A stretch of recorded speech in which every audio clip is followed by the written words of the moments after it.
Hiya, I'm James. I'm 41 years old, and today I had a appointment with Leeds Autistic Diagnostic Services, or LADS as they're known. It's quite possibly the worst experience of my entire life. Dredging up things from my childhood which made me unhappy then, only to have forgotten them now and be reminded of them in quite a sterile environment. It's not very nice. But, you know, if I do get this diagnosis, then possibly I can start to make my life a little easier. I can start to understand why I've not kept in touch with friends, or ever really been able to show much empathy, or why I've used words to describe myself like naive, or sociopathic. That was another one that I've done, you know, because I just didn't seem to understand what was going on in the world. I seemed to be aside from it all. I don't know if this makes sense to many people, but that's how it was and that's how it is. And I suppose now's about moving forward. They weren't able to give me a diagnosis today, but they haven't dismissed me. They've asked me to come back for further testing, which will probably be 4 or 5 weeks' time. So what I thought I'd do is just start documenting the process. Well, first thing I thought I'd do was take my dog for a walk to try and get my head around it, and then I realised I was really struggling to get my head around it. So what I thought I'd do was I'd try and talk it out with myself, because I trust myself more than I trust anybody, and that's always been the case. And I don't know, maybe it'll help, maybe it won't. I mean, it's raining. That's it's making it a bit weird, all these raindrops bouncing off my head. Each one's like a little thought. I don't want to put my hood up, because then you might not be able to see my face. So, what's going on? I wish I could tell you, I really do. I was actually watching TV a few weeks back, well, a few months back now, and I watched this thing with Chris Packham. He's, if you don't know him, he's a wildlife guy. He's brilliant. Talks incredibly passionately about his subject and really, really cares. And I was listening to the way he was talking about things and sort of his approach to things, and fully aware of the fact that he's been diagnosed with Asperger's. And I found it quite strange that I agreed with him almost in totality. I saw things very much the same way he did, and I'd never really come across that before in my life.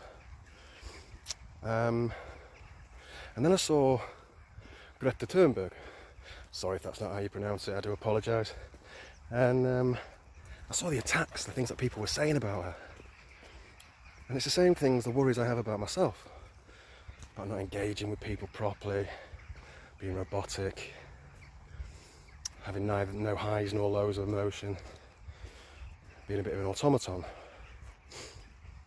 And that's one of my personal fears, is that that's how I'm perceived, because I know that people like people who are expressive and emotional. So yeah, I went to see my GP. My GP said we should try and get you referred, and he sent off a little letter, and that went okay. When I say it went okay, it started the process. It got me, well, first thing was I got a letter from LADS saying you've not provided enough information for a referral, so we send you this form. I got the form, started filling it out, and I was like, I don't know really, you know, it's asking me about my childhood, and I've really got very few memories. I remember a few events and stuff, but like I said, I'm 41 now, so I'm going back 30 odd years, and it's tough. It's tough to remember that stuff. So I got in touch with my mum, and she told me a couple of weird, well, I don't say weird, a couple of things that appeared weird, maybe to other people when I was a nipper, like we're walking down the road and she saw someone that she wanted to introduce me to. By the time we got there, she turned around and I'd be across the road, not wanting to know. Or getting me in the shower, you know, the sensation of the shower, or the cold between getting undressed and getting in the shower, because I just didn't like all these sensations or all this extra input of having to think and do all this stuff while my brain was developing. It was so hard, but I learned quite quickly, I think. So I filled that document out, and I got another letter back saying, okay, based on that, we'd like to see you. Do you want to bring anyone with you? And I was like, yeah, I'll give me mum a crack, you know, she knows me pretty well. She's known me all my life. So she rang up and she actually made the appointment for us, and that appointment was today. Honestly, I've never been so terrified in my entire life. At all, ever. It was like my whole world depended on this meeting, and the stress that invoked in me was, well, it was just crazy, really. But anyway, there I was. We went in together, they explained the situation. Them two were going to be taken off by this autism specialist, while I was going to sit down with the doctor, psychological doctor, and we were going to have a chat. 2.5 hours later, chat was done. We all adjourned, those two met. I went back in with them, and they've said that they want to see me again in a few weeks, as I said. The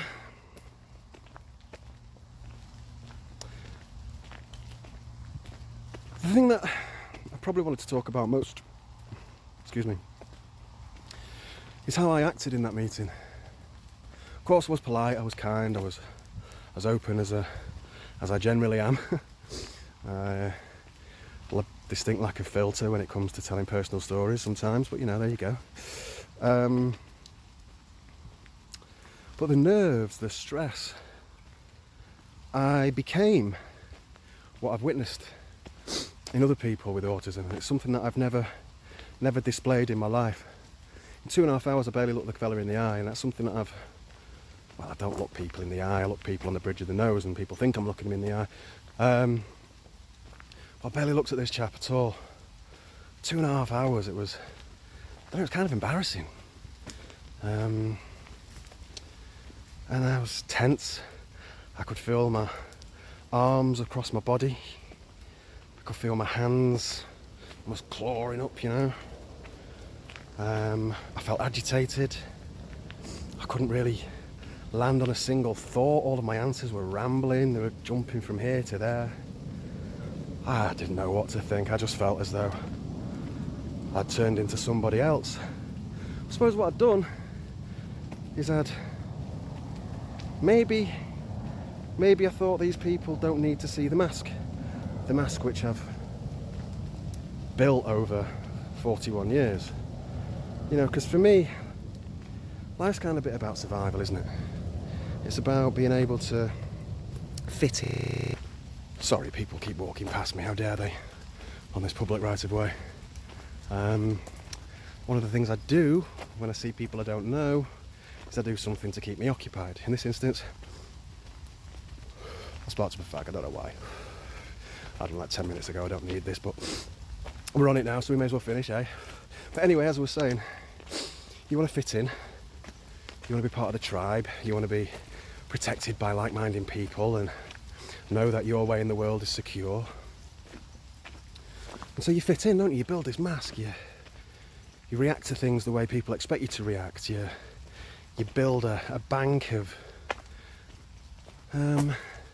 responses, considered, thought out, logical, appropriate responses, so that when someone comes to you and tells you they're sad, you go, oh really? Oh, I'm sorry to hear that. If someone comes and tells you they've been really successful at something, you're like, yay, well done you. Oh, that's fantastic. In reality, I don't know how they're feeling, what it means, but people appreciate this, and so I fit in.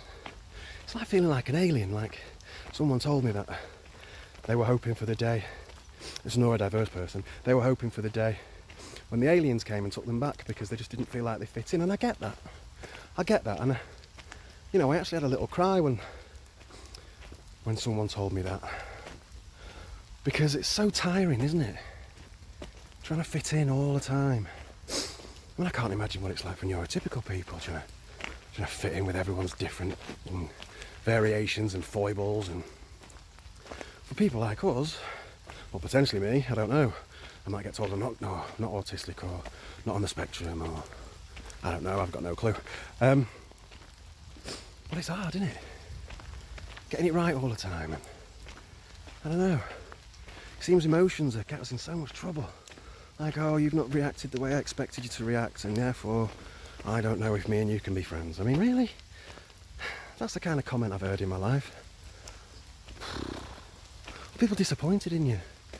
You're like, I don't know, I've just been through something really, really terrible, and all you care about is trying to point out the positives. And I'm like, oh, sorry, thought that was the response this time, got it wrong. My mistake.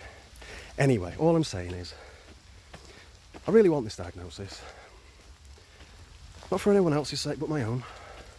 And then gradually that'll become everybody else's sake, because I'll be able to be more me. I'll be less tired, I'll be less agitated, I'll be less frustrated. I'll be more just free. That word free, man. Just free to be, you know? So, fingers crossed anyway. This might be the last one of these I ever do, I just don't know. But if it is, then see you later. If it's not, then I will see you later. If it's you that's going through this, or you don't know why your place in the world doesn't quite seem to fit in with everybody else's, just get in touch. I'd love to speak to you. You know, online, whatever. Just get in touch. It's terrifying, I admit it. It's absolutely terrifying, and no one needs to go through this on their own. I have people I can talk to. I don't know if they understand, but I have people I can talk to if I need to. But as I said at the top of the piece, the person I trust most in the world is me. So looking back at me, telling me this now, I think it's kind of going in. So I think I will come back. I think I will do this again. And so until then, stay safe, be yourself, and be as free as you can.